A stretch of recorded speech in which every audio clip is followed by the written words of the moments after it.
Good evening. It's a pleasure to be the last speaker for you tonight. I just came from, you're my third stop this evening. I just came from the Field Sports Advisory Committee meeting and the Borderline Neighbors meeting. Both those meetings, one of the huge topics was green space in the city, and as the chair of the Recreation and Parks Commission, that is my prime topic in the city. I know that many residents are concerned about density, concerned about all these other things. I'm concerned about the fact that, yes, we have open space in this project, but I've seen very little what I consider green space.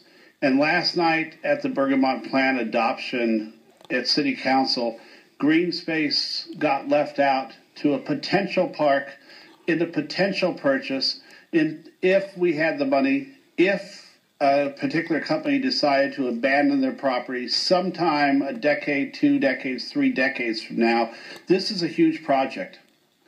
And I'm looking and I see trees. I see a few trees and I like trees. Trees are good. And I know there is the buffer park across the street. But you know what? We need green space in that development. You're going to build one-bedroom apartments and bachelor apartments with no green space. You're going to have businesses there with an average probably of 75 feet per worker with no green space. I don't see any place that they can go outside to contemplate, to have lungs, to have a neighborhood backyard, to have those areas that they're not going to have in this development. So it's an $800 million approximately development, $2 billion, whatever it is, retail version of that. And I know they're giving a great list of community benefits, but you know what? I would appreciate a third of an acre or a half acre that would be not part of the middle of their project, but deeded to the city.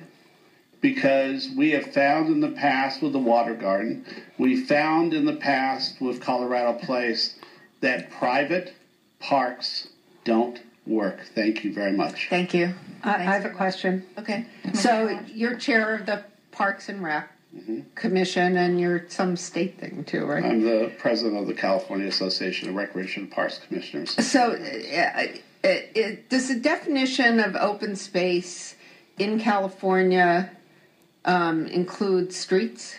No. Firmly, unequivocally, no. So does it include sidewalks? No, it can include the green parts of the sidewalks. But open space in this definition is a sidewalk, is an easement, is a street. It's not what our city needs. And I've said this before here, we're 1.45 acres per 1,000 residents of park space in our city, 6th densest populated city in California, and we are at the bottom in park space for cities our size in California. We need green space. And Thank you. do we have a strategy for getting it that you're aware of? You're the head of the commission, right? We opened a beautiful new park across the street yesterday morning that we're going to be proud of forever. But this neighborhood has a contaminated park that needs remediation across the street. The Stewart Park, you mean? Stewart Park? Stewart Park has major issues. We are a great cross-country skiing park at this point because we have lots of moguls. That park needs remediation. Yeah, we have Colorado Place in the area, which is a private public park that our park rangers cannot access. We cannot program. The Water Garden, which is supposed to be public space. Yes, I'm sorry. So the open space in this area has limited hours. It's a couple of the areas go to 11 o'clock, and one of the green areas goes to 6 p.m. So would that fall within your definition of what a park space or an open space ought to be? If I was meeting right now in Sacramento, we would chuckle and laugh at that definition of green space or open space. Our citizens are not going to lock themselves in the house at 6 p.m. We're going to need public places for them to contemplate, to breathe. The lungs of the city are their parks. And the anecdotal part of that was I had a tour with the Royal Parks Administrator in London last Thursday of two of their great parks. They're the lungs of the city. At the Borderline Neighbors tonight, they talked about Ozone Park as the backyard of their neighborhood. This neighborhood will need backyards. Thank you. Thank you. There's another question for you. Can you come pop on back? Absolutely, Jim.